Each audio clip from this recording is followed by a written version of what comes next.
Masechet Pessachim, Amoud yomi, Ayin Vov, Amoud Aleph. We're just going to review what we said in the Mishnah. We don't need to review, but basically we're speaking about Korban Pesach, and Korban Pesach needs to be burned by fire, needs to be cooked by fire. And there's a few anachot that we said about the Korban Pesach, that if it wasn't cooked by fire, so it becomes pasul. The first one is, we're going to go straight to the Gemara. Itmar, cham nitocham divrei hakol, so at the bottom of Ayin Het Amud Bet, Itmar, cham nitocham divrei hakol asur. We're speaking now when two things come into contact. One is kosher and one's not kosher. So let's give an example of a piece of cheese and a piece of meat. Or let's give an example of one piece of kosher meat and one piece of pork. Okay? Now they're both hot. They're both yad soleded bo. They're both at a very high temperature, and they touch each other. Of course, if they're both hot, the flavor of one's going to go to the flavor of the other. And that's definitely going to make it usher. So the one that's kosher is going to definitely become usher because they took the flavor. The one not kosher. And that's called cham nitocham. Divrei hakol asur.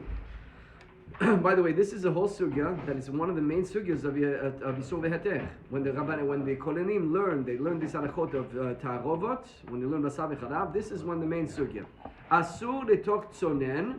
Divrei asur. Tzonen letok tzonen. Divrei hakol mutar. If you have a cold piece of cheese and a cold piece of meat that touch each other, nothing happens.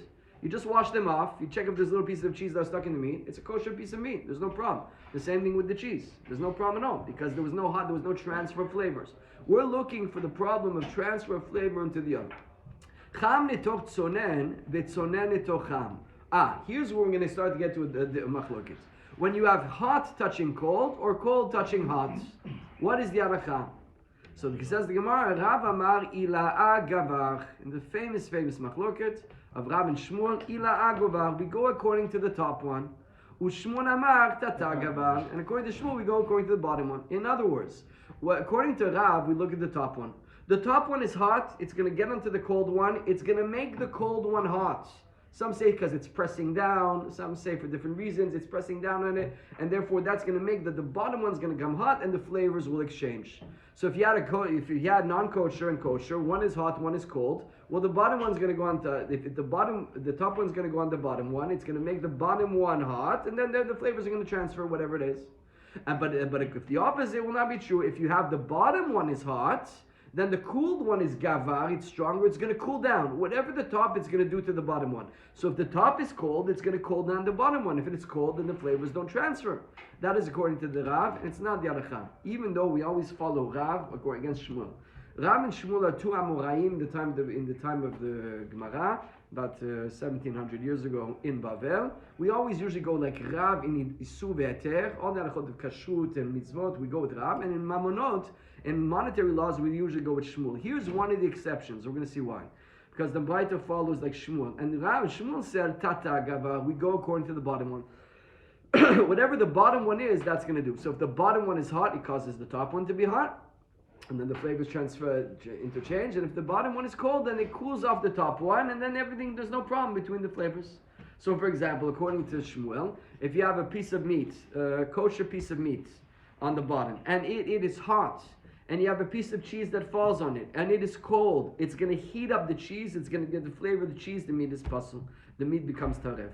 The opposite is also true. If the bottom piece of meat is cold, and the top piece of meat is hot, it's going to fall in it, it's going to cool down, and it won't give over the flavor into the meat. That is called tata gava. You guys got it? Mm-hmm. So now we're going to go through the whole daf. So why did you then say when the bottom is hot, everything becomes... Well, that's a short way of saying tata gava. We go, the bottom one wins. However, what I'm explaining to you is in Rashi. If you want to see the Rashi, look at Rashi. If you want to look at the Rashi, please, Natan. Shmuel amar tata gava. Hidkach cham nitoch tzonen mutar v'tzonen nitoch cham asur. That's all. Now let's see that. By the way, he says over here what Rashi says. V'avad gav didchata ki Rabbi Surei v'ayichata ki Shmuel datanya tardi masnisa kevated kenaman. We're going to have two braitas that go according to this opinion. John, did you hear this Akdama? You didn't hear it. You missed this last 2 minutes? Or you just left?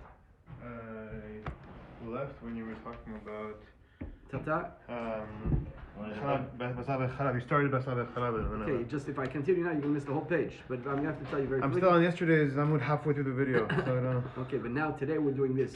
Today we're speaking about Tata Gava. When you have one piece of kosher and non-kosher that come into contact, if they're both hot, for sure the flavors transfer. If they're both if cold, the flavors do not transfer. By the way, that's the first question that the rabbi asked. Okay, this fell into this. What was it hot or wasn't hot? If it was hot, you're getting tissues. If it's cold, it's much easier. If it's hot, then you got to ask it. The top one, the bottom one, and even that, it's kedei klipa. We're going to see.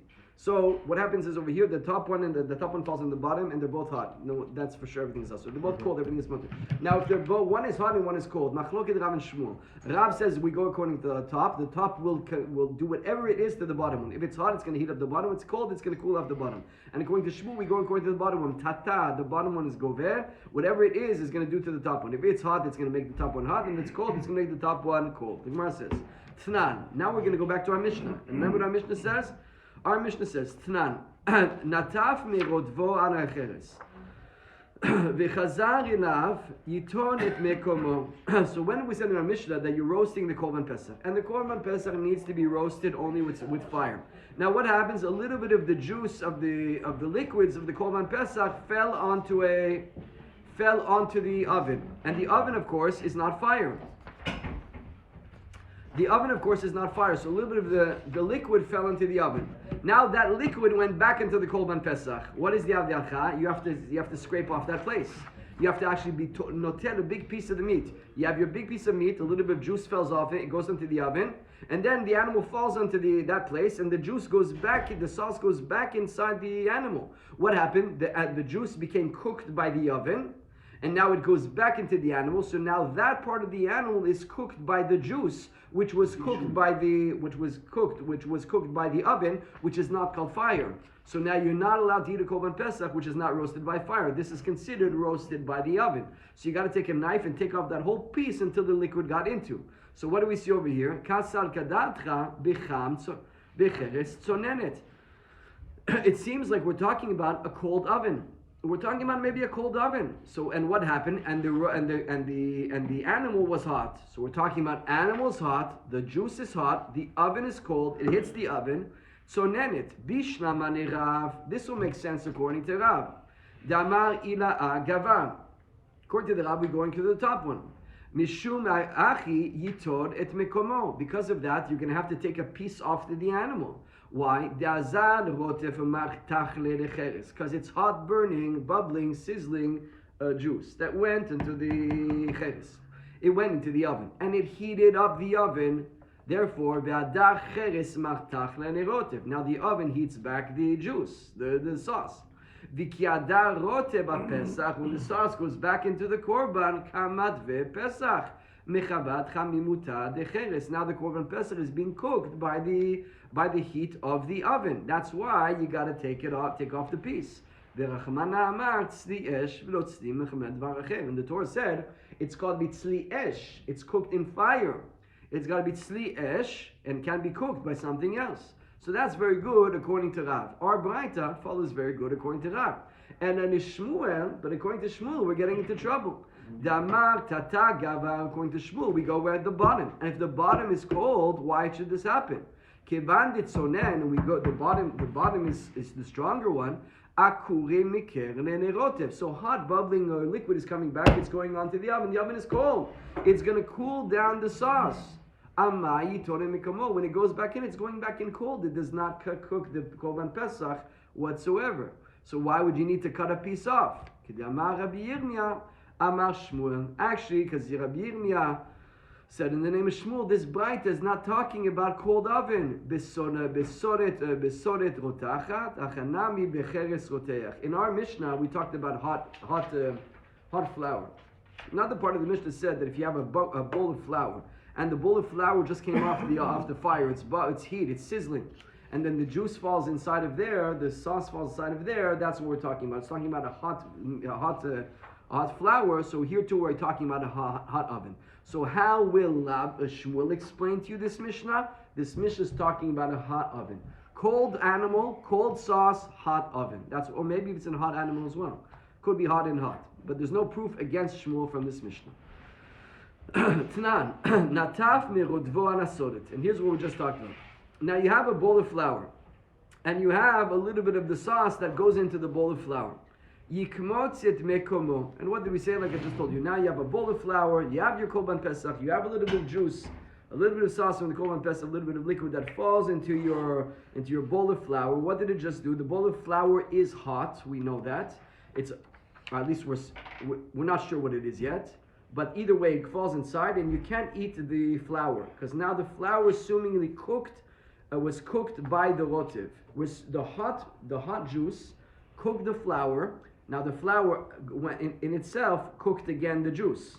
Because what happens? It becomes hot and it heats up the juice as well.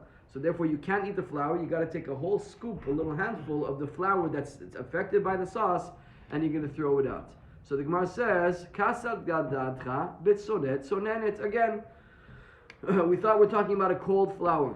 If it's a cold flour, now we know why you can't eat the flour. Why? You have a liquid that is hot. It goes into the cold flour. The cold flour becomes hot. All the hot flour, all the flour around it becomes cooked. Now the flour will cook again the sauce. Now the flour is being cooked by the sauce. This sodet. And the Torah says you got to cook it with fire, not with something else. But according to Shmuel, we have a problem. But if we're talking about a hot sauce and a cold flour, how does Shmuel explain this? Because the cold sauce is going into the hot sauce is going to the cold flour. It's going to cool down the sauce. If it cools down the sauce, it doesn't cook the flour. If it doesn't cook the flour, the flour doesn't cook the sauce. Everything is mutter over here. Lama nikmotzed mekomo. Amar Rabbi Yirmiyah, Amar Shmuel, besodet rotachat. We're talking about a hot flour. So what are we talking about right now? We're talking about, let's just review what we just said. We have the rule of Shmuel Tata Gavar. Tata Gavar means when you have two items, one is hot, one is cold, we always look at the bottom one. The bottom one now is the power to overheat the top one, and whatever the bottom one was will affect the top one. If that, we have two problems on our Mishnah. In our Mishnah, we said about the Korban Pesach, which of course has to be cooked by fire, not by anything else. The Torah says it's the esh. If it's cooked by fire, what about a little bit of the juice falls onto the oven? And then that juice goes back into the sheep. It goes back into the sheep. Well, it cooked. It was cooked by the oven, and now it's hot, so it heated up, and now it's going to go back into the animal, and the same thing with the flour. The hot juice is going to go into the cold flour, we're seeming. It's going to heat up the flour. Now the flour will be hot, and the flour is going to, in turn, go ahead and cook the juice as well. When it cooks the juice as well, therefore that juice now is cooked, what's called on Pesach juice, it's cooked by something other than fire. The same with the first case. So how does Shmuel explain that? It should be that the things become cooled off when the bottom one's cooled off. And Shmuel explains you very simple. We're talking about the hot oven and the hot flour. The bottom ones are hot. That's why everything's usher. It's hot flour, it's a hot oven, that's what we're talking about. If it would be cold, Shmuel would agree it wouldn't be a problem. So if it was hot milk being poured on a cold chicken, it's fine? Very good. We're going to discuss that now. Yeah. What exactly we have to do with that. Obviously it's not fine, but what we're talking about now, making the whole thing usher, is it mefafer all the way in. We're going to speak right now about certain cases where you still have to do something, but it doesn't affect the whole thing. We're going to see right now. What your question is, what you're asking now is the exact question, the exact right that the Gemara is going to read. Tnan, saku b'shemen. Well, not this one, the next one. Saku b'shemen. In our Mishnah, we spoke also a case where we had the Korban Pesach and was cooked, or it was either raw or was cooked, and we smeared it with oil. We put some oil of truma on it, right? Now the truma can only be eaten by the Kohen. What did they do? They want to make it a little bit tastier, so they take some truma oil and they put it all over their sheep, either before they roasted it or after they roasted it. What do we say? That over there you have to skin the whole top part of the sheep. You're not allowed to eat it because the oil is going to go a little bit inside. So here's what the Gemara is going to ask. Nan saku b'shemen shetruma. Im chaburat kohanim yuchlu. Well, if they're kohanim, you're good to go. No problem. You're allowed to eat the Korban Pesach. You're allowed to eat the oil. Eat everything. If it is raw, so the oil does not go inside. All you do is rinse it off. It's nothing. It didn't go in yet. In slihu yiklof. But if it is roasted, so we said yesterday that what happens, it actually is soft. When you roast something, it becomes soft, and now it's going to go a little bit inside. Even though it's not hot, everything could be cold over here. We're assuming. Everything is cold, it's going inside. And what it's doing is that it's a little layer of the top part of the sheep. You gotta peel it. Et achitzon bishlama de Rav ila agava. According to Rav, we understand very good. If we go according to the top one, well, let's say it's cold oil and a hot animal. That's why we only have to do klipa. Mishum di ilana tzonen hu. Because the top one is cold. So according to Shmuel, even see that's exactly your question, Chaim. What did we just happen according to Shmuel over here? At least according to Shmuel. The top one is cold. The bottom one is hot. The top one and the bottom one is hot. So according to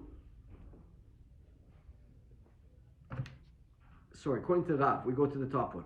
So it's cold oil, hot animal. Well, the cold oil is going to cool down the animal. So it's going to go a little bit in because it takes time for it to cool down. The time that it's taking to cool down, you're going to have to skin just the outer layer, but the rest is fine. It's not going to bring the truma oil all the way inside.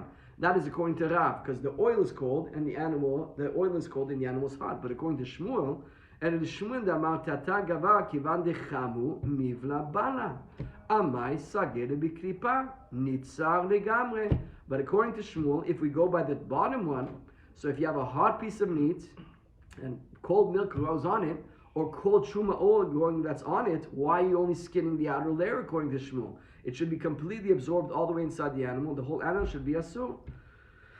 So the Gemara says, Shane sika de mashu be'amahu. Actually, here it's different because yes, it's true according to Shmuel. Now we have a new rule according to Shmuel, very interesting, that we follow in the halacha. This is a very important halacha. That even according to Shmuel, where the bottom part is hot, and the top part is cold, and we say that it's going to make the oil hot, and it's going to bring it in. Since it's such a small amount, you take a little bit of oil on your hands. How much are you putting already? You smear oil on the animal. How much are you putting? It's not enough, even though it does go in, it doesn't have enough quantity to penetrate the whole animal, and therefore it's enough just to take out the outer layer of the animal. Important halacha. B'mashu be'anmahu de'avida. Since this is only a mashu, a small amount. Tanya kabete de Shmuel. Now we're going to learn a braita that follows Shmuel. That's why the halacha is Shmuel, because we have braitot.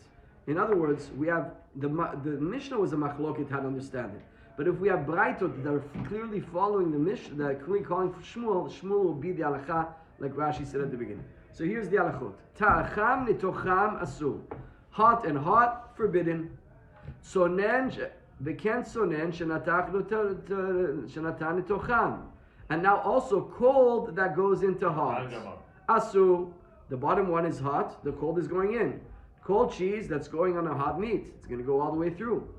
Cham nitoch tzonen, v'tzonen nitoch tzonen, madiach. Interesting. Hot that goes on cold, a hot piece of cheese that goes on a cold piece of meat.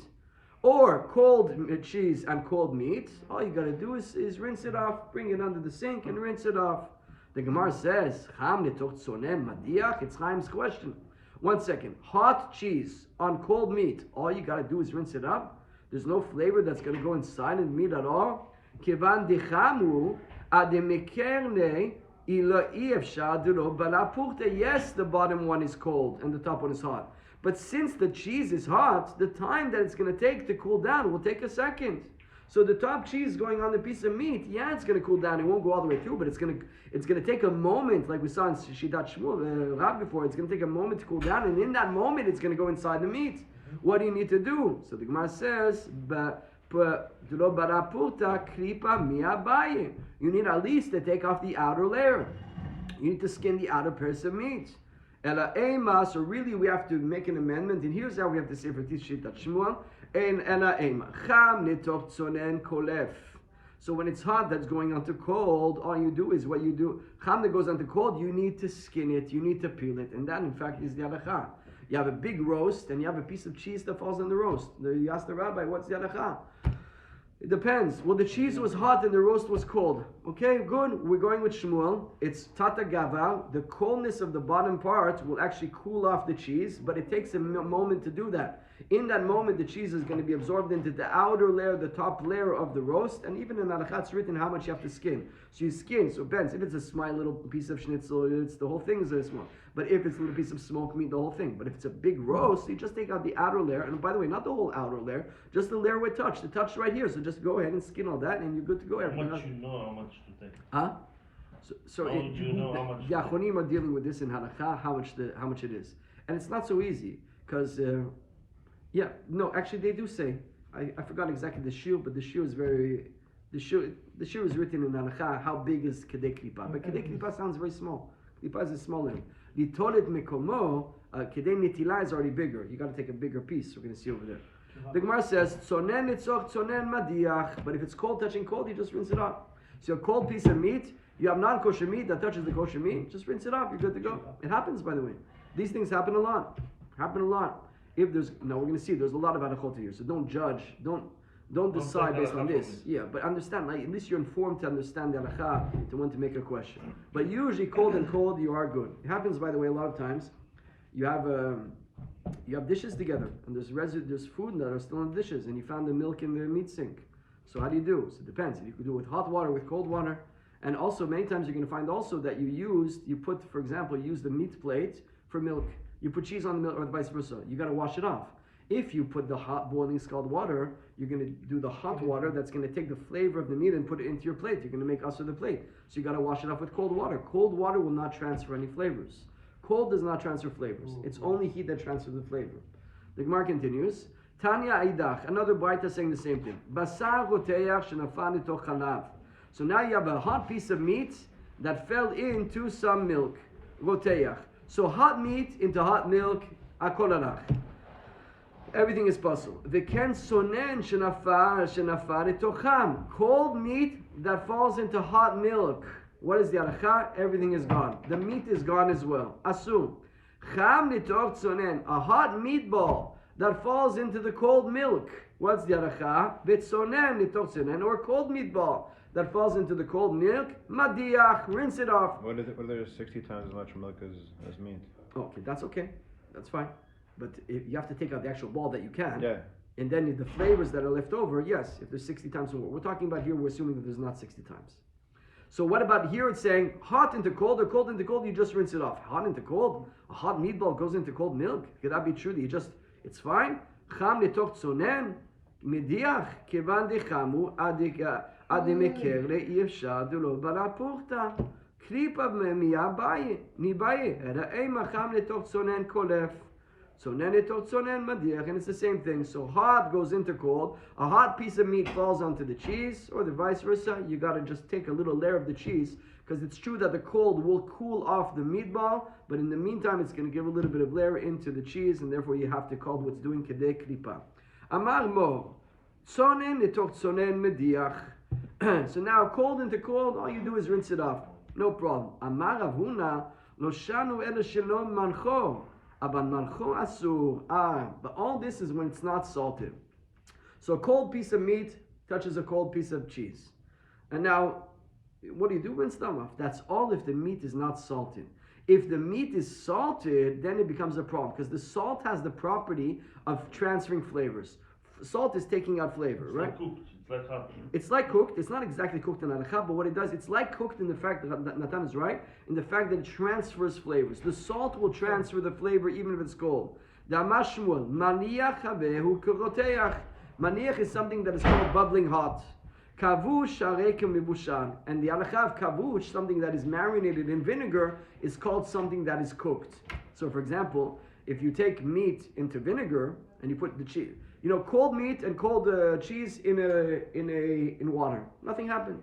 But cold meat and cold cheese in vinegar, and you leave it there for 24 hours, the flavors transfer and everything becomes asur. That's called kabush k'mutan. By the way, that helps us also when we eat onions. Breast lovers don't eat onions, right? Raw. We don't eat raw onions. Really? Why? Rabbeinu said we don't eat onions. It's not healthy. Dangerous. However, if you take it and it's marinated, for example, they have the Ashkenazim what's called herring. So the herring is more than 24 hours. The fish and the onion and the oil and the salt all marinated and some vinegar and over there. Everything's marinated inside of it. So when it's marinated over 24 hours, that's called kavush. You're not eating. You see, the onion doesn't have the sharpness. The onion is not the same onion as when you cut it off a fresh piece of onion. I wish somebody would tell Shaul, I forget every week. A few things every week I forget to do, and every week I say after myself. Now I remind myself that the tuna here in Sudash Shishit has onions in it. If we can ask Shaul to ask Mrs. Cohen just to not put onions in our raw onions, yes. Huh? Yeah. What's the problem? It's just health. The Gemara speaks about that onions are not healthy. Somebody even told me if you take a raw onion and a person's sick and you leave it in the room and you cut it up, it like takes out all the bacteria. So like grabs like it's onion. Onion it seems to be not a healthy thing to eat raw. Cooked is okay. There's no problem to eat it cooked, and you shouldn't eat it raw.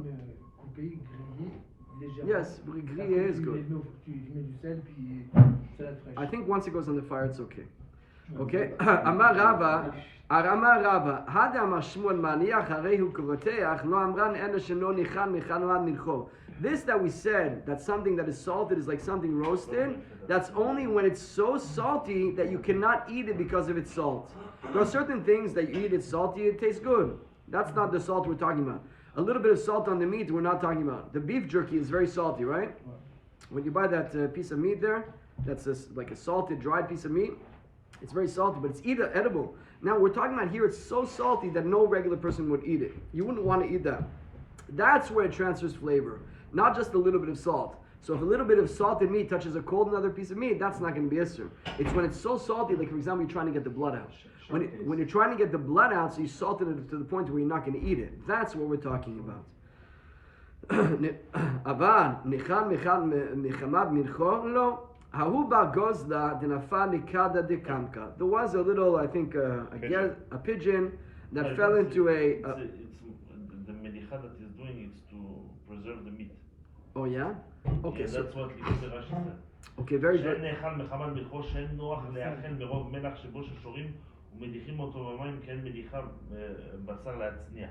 Very good. They used to do that for the meat. They had to do it. They had no fridges. So they would eat a lot of dried meat. You should know that. That was like the common meat that people were eating. If it wasn't a fresh meat, that's it. Fresh meat can last a day, maximum. Even we saw Korban Pesach, what time did they do it? They do it in the morning. Could they do it at 1? There's opinions we saw Rabbi Shimon that did in the afternoon the Korban Pesach because we don't want you, the time you're going to get home, your meat's going to rot. So they would salt it in order to preserve it. Would go on trips and stuff like that. Now, also, even when they preserve it, they take off the salt at the end. So they salt it heavily at the beginning, but then if you're going to eat it, it's not with that salt. They remove all that salt. The Gemara says there was a certain pigeon that fell into a kada de kamka. Rashi says kutach. It's like a certain cheese-like dip that has niusbe de chanba. It has like some liquid, some milk inside over there. And sharia Rav Hanina, and it was both cold. And even though, and Rav Hanina bered Rav Mipash Runya, he said it's allowed to eat it. Amar Rava man chakim nemishra minta kihai. He's such a big chacham that was able to give a heter for this. Ilav Rabbi Chanina bered Rav Rama Mipash Runya. He's a chacham that could give a heter on this. You know why? The Gabra Rabba is the Talmid chacham. Amar necha ki amar Shmuel maniach arehu kiroteach she'en nechan mechamad moncho. Hai nechan mechamad moncho. So this is when Shmuel said what he said, he knew that it's only if it's not edible. And this chicken over here, this pigeon was in fact edible. That's why he gave a heter. Hani mile, the Gemara switches gears now, and it's talking about something that was roasted. Something roasted that is cold that touches something else, it's not a problem, right? But hani mile chai. So cold that touches cold is mutter. However, that is when it's raw. Aval tzli by klipa. This is interesting. When we told you, everything I told you till now was raw meat. But if it's already roasted meat, a roasted meat needs the klipa. Because the softness of the roasted meat will absorb even something else which is seemingly, is it cold over there? Doesn't say, because I have nothing in Rashi here. But a roasted pigeon requires peeling if it falls into kamsha, even though the kamsha is fit to be eaten. Okay. So now this pigeon that fell into cheese, it's raw. But if the cheese if it falls into milk and it was already roasted, so it's so soft that you got to take off a layer. It's not enough just rinsing it off. So if you have a raw piece of chicken that falls into milk you take it out and you rinse it off. But if it is a roasted piece of chicken, a cooked piece of chicken that falls into milk, the softness, the tenderness of the meat now will absorb the milk, and now you need at least to skin out the outer layer. And also when he said you only have to take off the cup that doesn't have cracks. But sometimes you cut the meat. Do you ever cut the meat to make it a little bit easier to cook? You can make little cuts in the meat. That's called pile. That pile, the milk's going to go all the way inside. You're not going to get that out. The whole thing is asur, even if it's raw.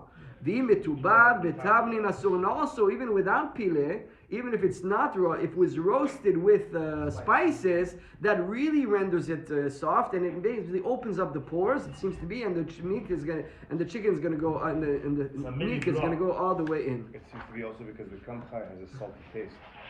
So The combination of the salt. This is, by the way, you should know that this page of Gemara and the other Gemarot within the Chulin is 6 months in the Kolen, and this is what you get tested on. To get a smicha, it's usually on these things. It's usually on nida, different subjects of Yoredia. And the reason why, because if you can figure this out, you can figure out anything. Why don't we test only on those things? We test on everything. But what we want to test is to know that somebody knows how to figure it out. Rabbi Shefai, Rabbi Raji will test you on everything. He'll test you on hard subjects. If you're able to go through 1 year and do all this and really remember it and really have the svara and you always have to compare and so many shitot there, then we trust you that you can figure out the other things. Go ahead, be a teacher, you can be a person that can say on the That's why we usually paskin in those things. Chazak u baruch.